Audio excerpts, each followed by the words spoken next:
Fala galera, bem-vindos de volta ao canal do Professor Valentim e hoje estou trazendo para você mais um conteúdo de matemática que eu espero que você goste e o mais importante, que você aprenda, né? E como isso aqui é uma sala de aula, fala, responde a presença, chega nos comentários e bota, eu estou aqui, eu quero a vitória, eu quero sucesso, né? Alguma coisa te trouxe até esse vídeo, é a vontade de vencer, a vontade de aprender, então vamos botar isso em prática. Beleza? Agora, se você ainda não é inscrito, por favor se inscreva, deixe seu comentário, isso ajuda muito a continuidade desse canal. Agora chega de papo e vamos ao conteúdo.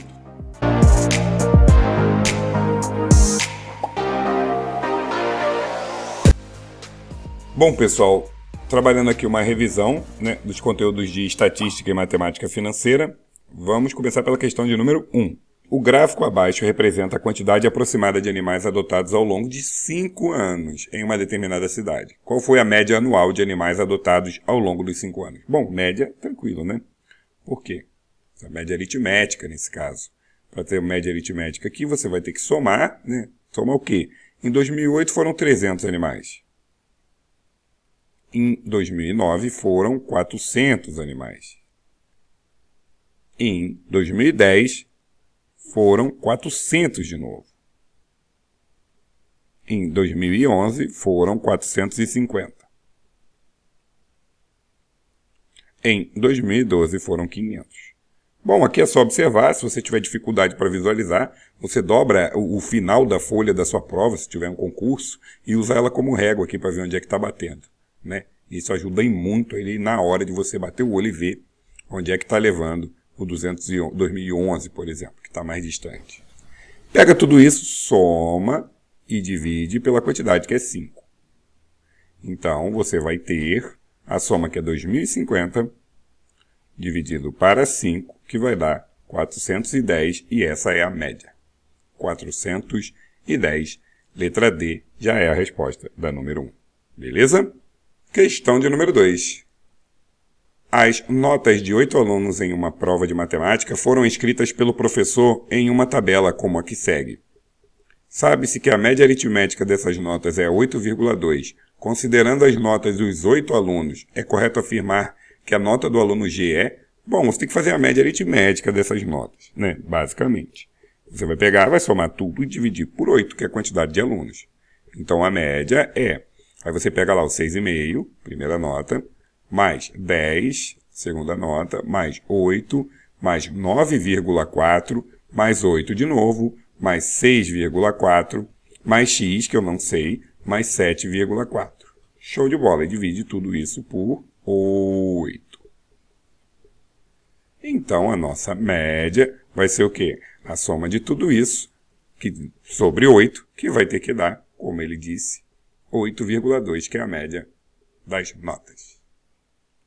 Você vai passar o 8 multiplicando por 8,2, né? E do lado de cá você vai somar tudo isso, vai ter 55,7, mais x, que eu não sei, vai ser igual a 8 vezes 8,2, que dá 65,6. Resolve essa equação, passa para o outro lado diminuindo, você tem 65,6 menos 55,7, que você vai ter 9,9. Essa é a nota do aluno. Então, gente, a gente descobriu esse 9,9 e como achar a alternativa? Né? É igual à moda? É inferior a 9,8? Já não é essa aqui, já não pode. Superior à mediana? Inferior à média aritmética das outras 7 notas? Então vamos por partes, né? A moda é o que mais se repete aqui, o 8 é a moda. É igual à moda? Não, é 9,9. É superior à mediana? Como é que a gente faz mediana? Bota em ordem crescente. 6,4, 6,5, né? Depois vem o quê? 7,4, 8, 8, 9,4, 9,9 que nós achamos e 10. Então, a mediana tem que estar no meio, como tem 2, soma e divide por 2. Então, a mediana é 8 mais 8 sobre 2, que dá 8. E ele diz que é superior à mediana, tiramos 9,9. Resposta, letra C. Beleza? Então, a nota do camarada G é superior à mediana, que é 8. Show de bola! Vamos seguir.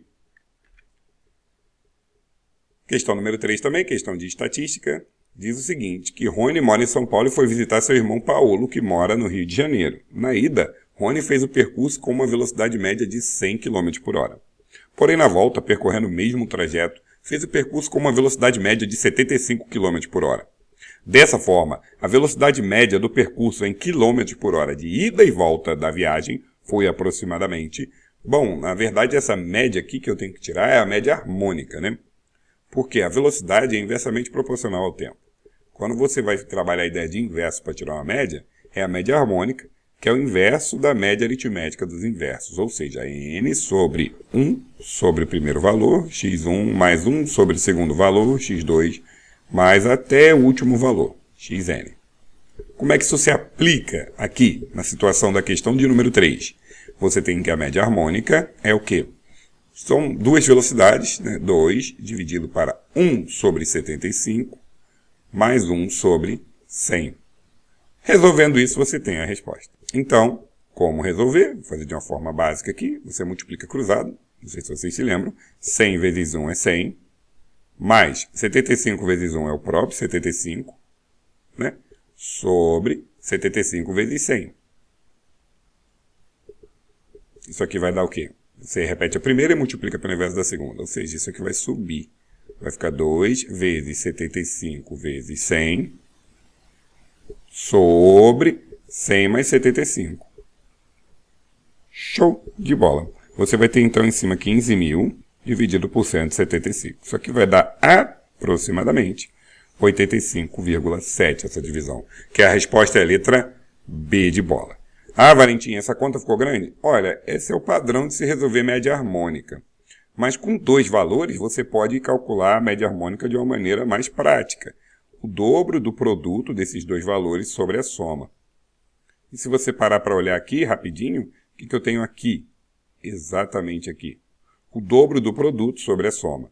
Então, sabendo esse detalhe que a média harmônica com dois valores é o dobro do produto sobre a soma, a gente já economiza bastante cálculo. A gente já vai direto para as vias de fato. Beleza? Questão de número 4, ainda de estatística. O número de acidentes de trânsito registrados em uma determinada cidade nos últimos 5 anos foi de 75, 80, 100, 90 e 85. O desvio padrão desses valores é de aproximadamente? Bom, para calcular desvio padrão, gente, primeiramente a gente precisa calcular a variância. Só que para ter variância, a gente precisa de média. Então é um processo que, se você se organizar, você não erra. Média, você vai somar todas as entradas, 75, 80, 100, 90, 85. E vai dividir pela quantidade de valores, que são 5. Show de bola! E aí, quando você somar tudo isso aqui, vai dar 430, que dividido para 5 dá 86. Isso é a média. Agora, variância, se você não se lembra, eu estou aqui para isso, é o valor menos a média ao quadrado. Basicamente isso. Mas qual o valor? Todos eles. Todos eles quem? Ué, o 75 menos a média ao quadrado, mais o 80 menos a média ao quadrado, né? Vai ter também o 100 menos a média ao quadrado. Depois o 90 menos a média ao quadrado. E por fim, o 85 menos a média ao quadrado. E tudo isso, vamos ver se eu consigo fazer algo menos torto, dividido por 5. Ah, isso é muito feio. Olha, tá feio, mas tá certo. Não esqueça disso. Então é só você pegar o valor menos a média ao quadrado. Isso aqui você vê o quanto os dados estão variando. A média é o valor central. Então, quando você pega 75 menos 86, você está vendo o quanto o 75 está afastado do 86. Ah, e por que eleva ao quadrado? Eleva ao quadrado para ficar positivo, né? Senão, você ia ter valores aqui muito pequenos, somando um e diminuindo o outro. Então, ele quer saber exatamente o quanto é essa variância. 75 menos 86, você vai ter menos 11 ao quadrado. Depois você tem 80 menos 86, você tem menos 6 ao quadrado. Depois você tem 6 menos 100 menos 86. Você tem 14 ao quadrado. Nem precisava de parênteses. Depois você tem 90 menos 86. Você tem 4 ao quadrado. Depois você tem 85 menos 86, que você tem menos 1 ao quadrado. Beleza? Tudo isso sobre 5. Já ficou mais bonitinho, tá vendo? E aí vai ficar o quê? 11 ao quadrado, 121. 6 ao quadrado, 36. Tá vendo? Fica tudo positivo. 14 ao quadrado, 196. 196. Mais 4 ao quadrado, 16. Mais 1 ao quadrado é o próprio. Tudo isso dividido para 5. Agora tá até bonitinho. Ok? Bom, somando tudo isso, você vai ter 370 dividido para 5. Ok? Que vai dar 74. Isso é a variância. Não acabou ainda. Desvio padrão, né? É o quê? Raiz quadrada da variância. Que é a raiz quadrada de 74. Que é aproximadamente 8,6. Ah, Valentim, como é que eu vou saber que a raiz quadrada de 74 é 8,6? Bom, de cara, para marcar aqui, uma dica que eu te dou é o seguinte. 74, ele está entre quais quadrados perfeitos? Como assim quadrado perfeito? Ué, qual que tem raiz quadrada exata? Né? Ele está entre o 64 e ele está entre o 81, se você reparar. E a raiz quadrada de 64 é o quê? 8. Raiz quadrada de 81 é o quê? 9. Então, o cara que eu quero, ele está entre 8 e 9. E o único cara que está aqui entre 8 e 9 é a letra C, 8,6. Com essa dica, você marcava até mesmo sem saber tirar a raiz quadrada de 74. Beleza? Questão de número 5. Já começa o ciclo de matemática financeira. E vamos tentar entender o que acontece. No 1º de abril, Paulo fez a aplicação financeira com capital mensal no valor de R$1.000. No dia 1º de maio, ou seja, um mês depois, depositou outros R$1.000 na mesma aplicação. No dia 1º de junho, ou seja, um mês depois, ele resgatou toda a aplicação e com mais R$690, comprou a tão sonhada TV digital que custava R$3.000. A taxa mensal de juros dessa aplicação era de... Bom, você tem que ler entendendo o que está acontecendo. Primeiro, investimento de R$1.000. Passou um mês, foi aplicado sobre esse 1.000 a taxa de I. Eu não sei quanto é, mas foi aplicada essa taxa. E aí ele tem o quê? No segundo mês, ele tinha lá 1.000 vezes I. Show! Só que olha só o que ele faz. O valor de 1.000. No dia 1º de maio, depositou outros 1.000. Ou seja, tinha lá o que rendeu, mais 1.000 que ele depositou. Show de bola! E aí acontece o quê? Todo esse investimento, ele passa sobre a mesma taxa. E aí ele vai ter no final desses dois investimentos, dessas duas aplicações, quanto? Quanto que ele tinha lá? Ele botou mais 690 para poder pagar o quê? 3.000 na televisão. Significa que ele tinha lá, no final das contas, os 3.000 da televisão menos 690 que ele teve que botar no bolso. Ok? Que dava 2.310. Então, ele tinha 2.310 no final das contas. Recapitulando, ele investe R$1.000. Passou um mês, né? Rendeu os juros, que eu não sei quantos são percentual. Estou aqui para descobrir. Aí ele tinha 1.000 vezes I, que é a nossa taxa de juros. Só que aí ele chegou lá e fez o quê? Depositou mais 1.000. Então ele tinha o que rendeu, mais 1.000 que ele depositou. Que passou novamente pela nossa taxa de juros I. E rendeu 2.310. Basicamente, eu vou trabalhar nessa última situação aqui, ó, que é tudo isso rendendo a um percentual I, que vai dar 2.310. Então, Armando, você sabe o quê? Que 1.000 I mais 1.000 vezes, né, a taxa de juros de I tem que dar 2.310. Essa é a equação. Resolvendo isso, é sucesso. Multiplicando aqui, né, eu tenho o quê? 1.000I vezes I, 1.000I ao quadrado. Mais 1.000 vezes I, 1.000I. Igual a 2.310. Posso cortar um zero de cada um para ficar menor? E eu vou ter o quê? 100I ao quadrado mais 100I menos 231 igual a zero. Equação de segundo grau não tem para onde correr. Mas não fica pensando muito não, já vai logo para o delta. B ao quadrado menos 4 vezes A, que é 100, vezes C, que é menos 231. Delta vai ser o quê? 10.000 menos com menos mais, e aí você vai ter o quê? 4 vezes 100 vezes 231, que vai ter 92.400. Somando, né, você vai ter o quê? 102.400. Show de bola. Uma coisa que você tem que prestar atenção aqui, ó, vai ter raiz quadrada. Raiz quadrada de 1024 é 32. Isso é um bom sinal. Porque os dois zeros viram 1, né, quando você tira a raiz. Então, eu já posso garantir que a raiz de delta é o quê? 32, raiz de 100 é 10, 320. Agora faz a última parte do seu, né, da sua fórmula de Bhaskara. Menos b, menos 100, mais ou menos a raiz de delta, na verdade eu posso até botar direto, que é 320, sobre 2 vezes a, que é 100, né, 2 vezes 100. Uma situação para mais, outra para menos, menos 100 mais 320 sobre 200, e aqui eu tenho menos 100 menos 320 sobre 200. O de baixo eu não preciso fazer, vai dar negativo, a taxa de juros negativo não é o caso. Então eu vou ter 320 menos 100, que dá 220, sobre 200, que dá 1,10. O que é 1,10? Você não vai ter 1,10 aqui. Só que 1,10 é o quê? 110%, que é um aumento de quê? 10% da taxa de juros. Isso aqui significa aumento de 10%, que é a letra E. Questão de número 6. Vamos lá? Renato contratou um empréstimo de R$ 1.400 para pagar um mês depois, com juros de 15% ao mês. Ao final do mês, não podendo pagar o total, deu por conta apenas 750. Para o restante, firmou um novo contrato nas mesmas bases do anterior, o qual foi pago integralmente um mês depois. O valor do último pagamento foi... Bom, olha o que acontece aqui com a situação do Renato, né?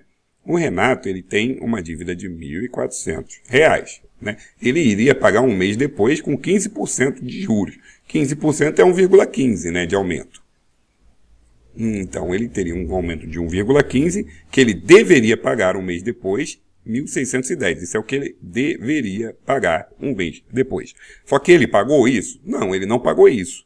Ele pagou o quê? Ele pagou R$ 750, restando o quê? R$ 860.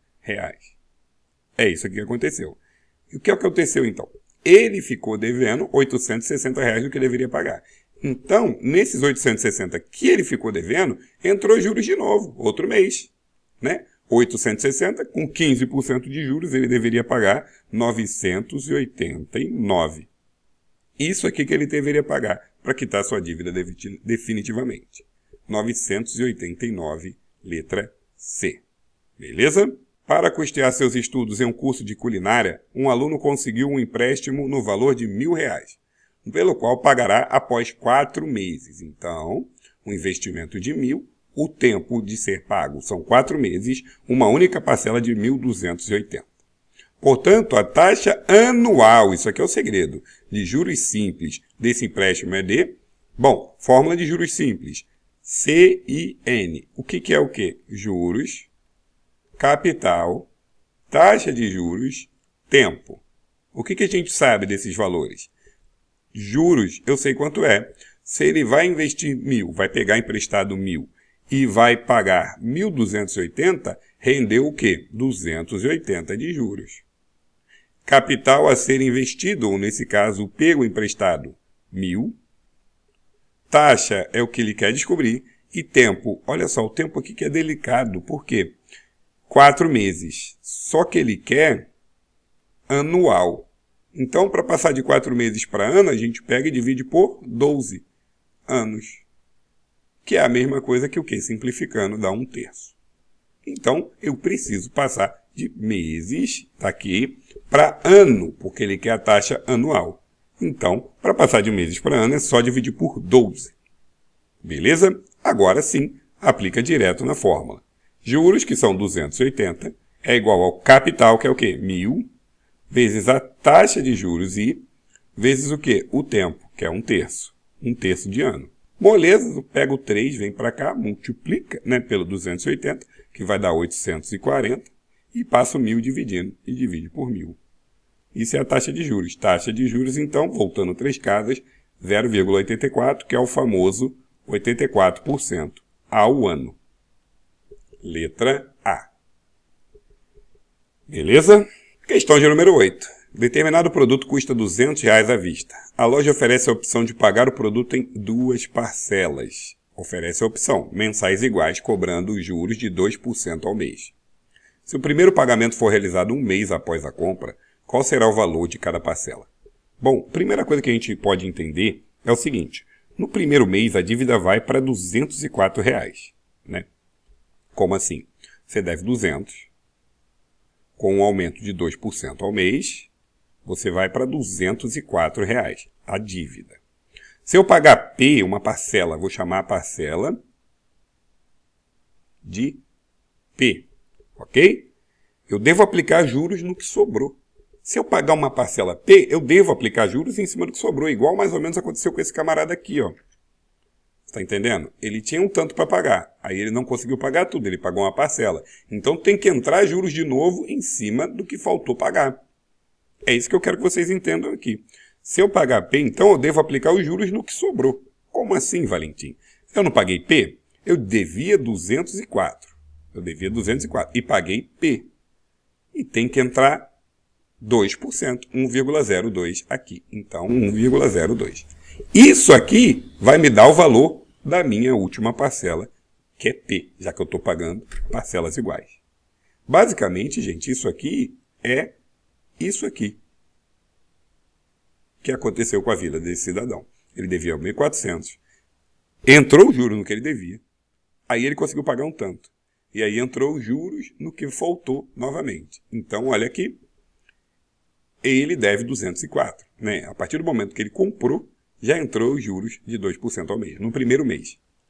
Então, se ele pagar P, ele vai faltar pagar quanto? 204 menos P. Só que vai entrar a taxa de juros de novo. E tem que dar a próxima parcela, que também é P, pois são parcelas iguais. Resolvendo esse cálculo, você tem a resposta. Né? Você multiplica aqui, ó, vai dar 208,08. Multiplica aqui de novo, menos 1,02P, igual a P. O que a gente pode fazer? A gente pode passar menos 1,02P para o outro lado, então eu vou ter 208,08 igual a P mais 1,02P. O que eu tenho então? Eu tenho 2,02P igual a 208,08. Né? Porque aqui é 1, né, gente? 1 mais 1,02, 2,02P igual a 208,08. Vou passar o 2,02 dividindo. Então, 208,08 dividido para 2,02. Você, para dividir isso aqui, você pode andar com as duas casas em cima, ó. É o famoso multiplicar por 100, né? E andar com as duas casas embaixo.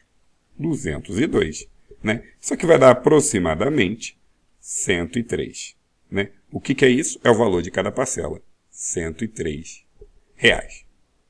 Beleza? Bom, tem uma outra fórmula que você usa aqui. Por exemplo, o que acontece se eu pagar parcelado e o que acontece se eu pagasse à vista, em 2 meses. Primeiro você vai pagar a parcela e depois você vai pagar uma taxa de juros em cima da parcela. Isso aqui para 2 meses. E como é 2 meses, você vai ter o valor total 1,02, que é a taxa de juros, ao quadrado. É isso aqui. É o comportamento, como se você fosse pagar em 2 parcelas e quanto deveria ser pago no final das contas. Né? Resolvendo isso aqui, 2,02P igual a 200, que multiplica 1,02 ao quadrado, que é o quê? 208,08. Então, você já chega nesse estágio final aqui, ó. Você já começa aqui praticamente. Passa dividindo, 208,08 dividido para 2,02, que vai me dar aproximadamente 103 da mesma forma. Beleza? Questão de número 9, bem parecida com a questão de número 8. A única diferença é a quantidade de meses. Vamos entender. Determinado produto pode ser pago em 2 parcelas mensais iguais, sendo a primeira paga no ato da compra. Sabendo-se que esse mesmo produto pode ser adquirido à vista com 20% de desconto, qual é a taxa de juros mensal, né? Qual é a taxa de juros mensal embutida nesse parcelamento? Bom, o que acontece aqui é o seguinte. Eu vou fazer um experimento aqui com valor. Se custava R$100, vamos entender dessa forma. À vista, vai custar o quê? Com 20% de desconto é multiplicar por 0,8, né? Então, se eu pagar à vista com 20% de desconto, 100 vezes 0,8, você vai pagar R$80. Show? Ou você pode pagar também em 2 vezes de R$50. Parcelado. Só que se eu der R$50 na primeira, lembra o que eu estou te falando? Eu vou dar R$50 na primeira. Vai sobrar o quê? 80 menos 50. Isso se eu pagar a primeira de 50. Aí vai faltar o quê? R$30. Só que, gente, vai ser pago com R$50. Tá vendo? Eu tenho duas de 50. Primeira situação e segunda situação. 50 mais 50. A segunda situação, 50 mais 30. Tá vendo? Isso aqui que é o segredo. Aqui. Se fosse à vista, eu deveria pagar 30. Mas como não é, eu vou pagar 50. Daqui eu tiro os juros. Quanto que eu estou pagando a mais? Você está entendendo? À vista ele custava R$30 a segunda parcela, só que eu não paguei à vista. Então eu estou pagando a mais. Eu estou pagando quanto a mais? 50 menos 30, eu estou pagando R$20 a mais. É isso aqui que eu quero que você entenda. Faz as contas assim, pô, à vista era R$80, né? Pô, podia estar pagando R$30 agora, mas estou pagando 50. Está pagando R$20 a mais. R$20 a mais que o quê? R$20 a mais que eu estou pagando. Perdão, eu estou pagando R$20 a mais do que eu deveria pagar, que era 30. 20 sobre 30 é 0,66666 infinitamente, que dá 66,7% aproximadamente, que é a letra E. Isso aqui foi a forma de interpretar o que está acontecendo. Tem fórmula? Tem fórmula, claro que tem fórmula. Bom, se você tem lá, né, o preço sem desconto, preço sem desconto. Se o preço sem desconto é o quê? Vamos chamar de 2x. Beleza? Então, a parcela seria x. O preço com desconto. Isso aqui é ou, tá? A questão já acabou aqui. Acabou aqui. Aí eu estou falando uma forma de você interpretar algebricamente. O preço com desconto vai ser o quê? O 0,8, né, que é o desconto de 20%, em cima do preço total, que é 2x, que vai dar 1,6x. Com isso aqui a gente já pode trabalhar. Você está entendendo? Porque eu pago a primeira parcela, mais a segunda parcela com a taxa de juros embutida, que é 1 mais i. Igual, deveria ser o quê? O preço com desconto. 1,6x com a taxa de juros embutida em cima. Se você tirar o x de cada parte aqui, porque ele tem todos, você vai ter uma equação de que tipo? 1 mais 1 mais i igual a 1,6 que multiplica 1 mais i. Dessa forma, você do lado esquerdo tem 2 mais i e do lado direito você tem 1,6 mais 1,6i.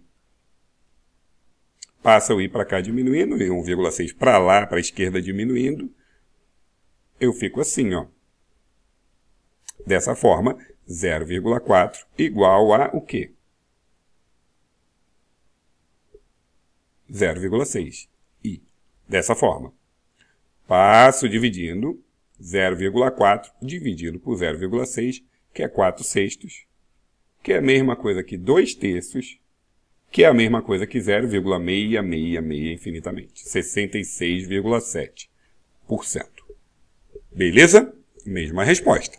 Aí você decide se você algebriza ou se você determina um valor. Geralmente as pessoas colocam 100 para a resposta já cair em porcentagem ali para você já saber quanto é que deu. Questão de número 10. É isso aí. Chegamos à última questão. De matemática financeira também. Uma aplicação financeira possui taxa de juros de... Aí você marca lá. Marca lá, 1% ao mês. Se for desejado triplicar o capital investido, triplicar o capital. Por quanto tempo esse valor deve ser aplicado? Ele quer saber quanto tempo, ele quer saber o tempo. Show de bola. Agora, antes de olhar esses dados aqui que já assustam, né? Você vê ele, caraca, tem log, meu Deus. E aí você pensa o seguinte, juros compostos, como é que fica? Montante é igual a capital, que multiplica 1 mais I, né? Cadê? Deixa eu apagar aqui. Que multiplica 1 mais I elevado ao tempo, N. Ele não me dá valor nenhum praticamente, ele só dá o 1% ao mês. Então eu sei que o I aqui é 0,01. Porém, quando ele diz que ele quer triplicar o capital, olha que interessante, montante é o que você tira no final das contas. Se ele quer triplicar, se ele investiu C, ele quer tirar no final das contas 3C. Isso que é triplicar o capital. Então, no lugar do montante, é simples. Ele quer tirar o triplo do capital, que vai ser igual ao capital, que multiplica 1 mais I, que é 0,01, né? Por quê, Valentim? 1% é 1 sobre 100, que é 0,01, elevado ao N, que eu não sei. Pô, tá feio demais, tem muita letra. Tem muita letra, mas isso aqui é um produto. Aqui é um produto, você pode dividir C com C. E aí ele some. Então, no final das contas, eu tenho do lado esquerdo que 3 é igual a 1,01 elevado a N. Muito bem, agora que entram essas coisas feias aqui chamadas de logaritmo, né? Quem gosta se dá bem sempre. Porque esse N ele é um expoente e a única forma dele descer, né, dele ir para o chão, é aplicando log na mesma base, é claro, dos dois lados. Log de 1,01 elevado a N. Show, está quase pronto e essa questão não é das difíceis, você vai ver por quê. Regra, propriedade, na verdade, básica de logaritmo, né? É potência do logaritmando aqui. O que acontece com esse expoente? Ele escorrega aqui para frente, ele vem para frente multiplicando, literalmente. Ele vem para cá. Então, do lado esquerdo você tem log de 3 e do lado direito você tem N que multiplica log de 1,01. Inclusive, o fato desse N vir aqui para frente foi o motivo derradeiro por eu ter usado o log dos dois lados. Única e exclusiva motivação para o N vir aqui para frente. Beleza? E aí você começa a ver que nem tudo é tão feio quanto você imaginava. Porque a questão já te dá de presente o log de 3, ó. 0,477. E ele te dá de presente, sem esforço algum, o log de 1,01, que é 0,0043. E aí você passa dividindo, N é igual ao quê? 0,477 dividido para 0,0043. Ah, como é que divide isso? Ó, 4 casas aqui embaixo, 4 casas em cima. Se eu andar 4 casas em cima, eu tenho isso aqui, ó. 4.770 dividido para 43, que dá aproximadamente 111 meses, que é a letra B de bola. Beleza? Bom, então essa foi a nossa última questão, na nossa revisão de estatística e matemática financeira. Bom, pessoal, muito obrigado por terem ficado até o final. Isso é muito importante, não só para mim, mas para o seu aprendizado. Eu espero muito que tenham gostado e, de fato, aprendido. Beleza? Deixa aí nos comentários. Fiquei até o final. Eu sou guerreiro, eu quero a vitória, eu não desisto nunca. No mais, sem muito a acrescentar, espero muito que você tenha sucesso nos seus objetivos. Valeu? Muito obrigado e até a próxima. Valeu!